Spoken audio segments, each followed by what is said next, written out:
Hello for the first time YouTube. I'm Shana, founder of Drive Thru Media. We do car stuff for people who don't give a shit about cars but want to make good choices anyway. So feel free to put the dictionary aside. I'm not going to be talking kilowatts or newton meters. I'm going to tell you what you really need to know about these cars and what they offer. So GAC stands for Guangzhou, I think it's pronounced, Automobile Group. They're a Chinese state-owned car company. Last year they sold over 2 million units globally, so they're really on an expansion journey. The next place they're coming to is here in Australia. As we know, there are a lot of new Chinese car companies popping up, and I'm not talking like one or two. I'm talking there have been 7 new brands launched just this year.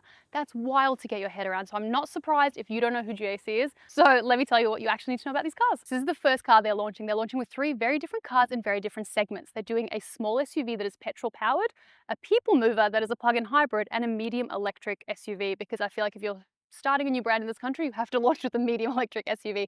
This is the small petrol powered SUV. It's the Emzoom. It starts at 25,490 or 590, one of those two, it doesn't really matter, before on-road cost, which means it's going to cost about 28k drive away. It's a really sharp looking little thing. I've only been able to drive it today, but the first impressions have been very strong. It's got a lot of these like angular lines, sharp lines, triangles, that kind of shapery.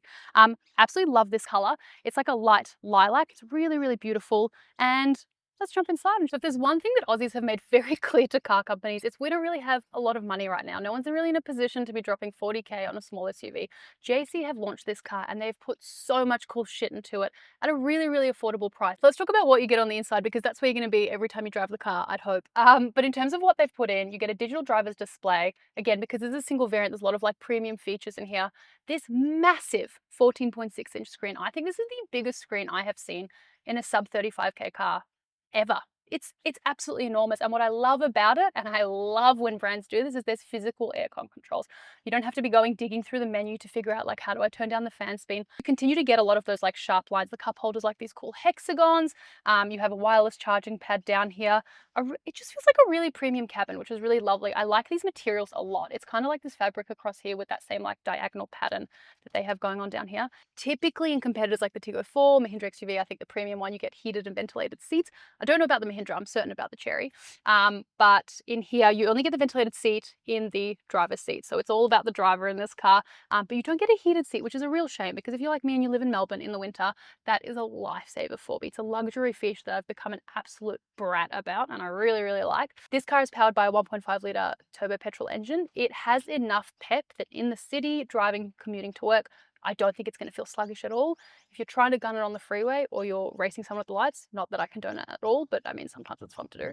It's not going to be the winner necessarily, unless you're drag racing a 1998 Toyota Corolla. It's just a really good package overall. And I think how I feel about this car is it should be more than 25,490 before on road cost. It feels like a more premium car. It feels like something that you'd be competing against cars in the mid 30k range. This is the second car they're launching with the Aion V. Yes, Aion, like lithium ion, which is very, very clever. It's going to start at 42,590 before on road costs. This is the luxury version. This is 44,590 before on road costs. In terms of the design, I reckon that's one of the standouts. There's a lot of Chinese medium SUVs popping up recently. I really hope I don't get branched, that are coming out with some really a little bit more boring designs. It's kind of like what I said in the Emzoom, but I just think this is a really quirky, different, unique looking electric SUV. In terms of competitor set, if you're looking at this car, you'd probably also be considering something like the Geely EX5.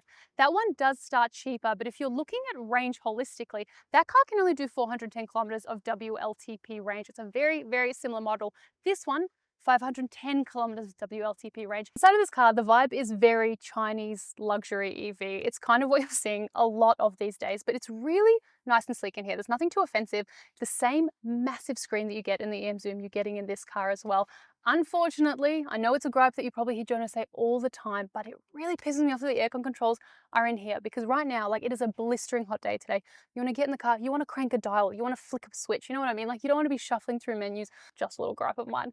Another thing that's awesome in this car is this absolutely massive, beautiful panoramic sunroofs. Light interiors keeping the car really nice and cool. It's this really pretty kind of like white leather, I'd say, with this pretty perforation. I should probably stop calling things pretty and start using technical terms, but I'm going to use the word pretty.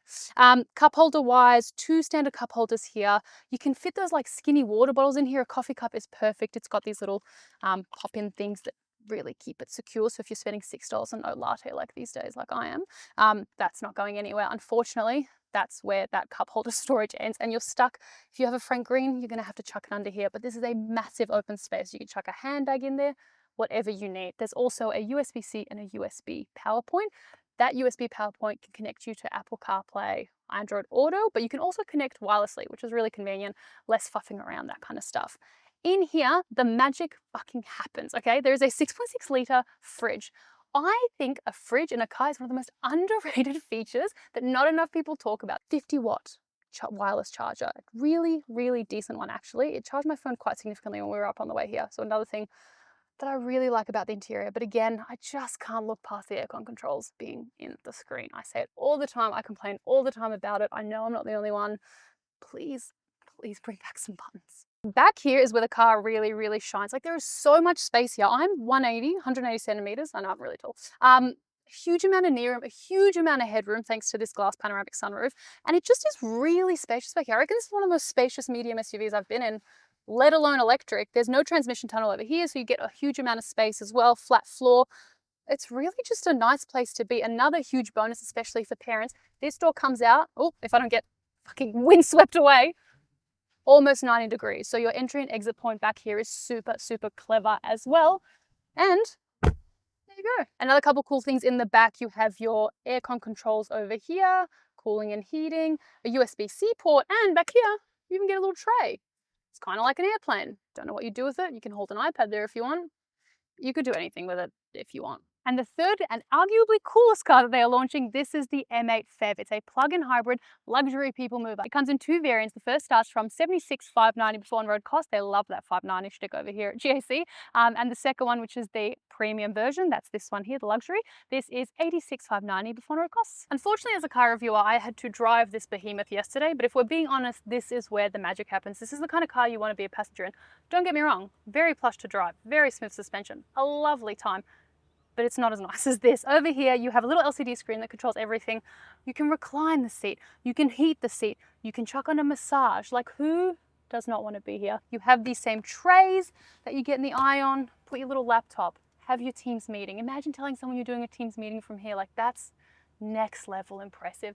Up here, there's a bunch of controls. You can adjust your heating and temperature, open and close your own personal sunroof back here. In terms of shit that's really cool is there are 14 cup holders in this car. That means that every passenger has 2 cup holders, your hot drink and your cold drink. That's just outstanding figures, I reckon. Really, really cool features in here. You can open and close the doors literally by the push of a button, which feels like super bougie, low-key, almost unnecessary. Does it close? She closes.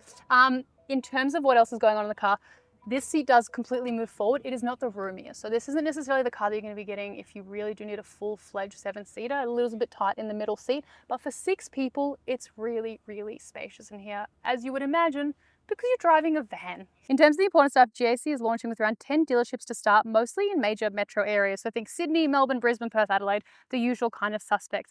The bit that is very strong about these cars is the warranty and the buyer's perks. So you're looking at 7-year unlimited kilometre warranty on your petrol Emzoom, 8-year unlimited kilometre warranty on the Aion V and M8 PHEV, and that excludes the 8-year 200,000 kilometre warranty for your battery of those cars. All cars get 5 years free roadside assistance as well. Australia is fast becoming one of the most competitive car markets in the world, but more choice for you is a good thing because it means there's going to be more cars coming in with better value like GAC. Hopefully you learned a thing or two now about GAC. At the media launch, we did have a chance to drive all 3 cars, but I know this isn't an in-depth, detailed spec review as you might want. That is going to be coming when we properly get to live with these cars because we want to learn about the quirks, what's going on with all those little annoying things that can drive you absolutely nuts. But in the meantime, if you liked this video, if you like the vibe of this video, if you think it's shit, don't tell me because I will cry about it. But yeah, subscribe, like, welcome to YouTube, baby.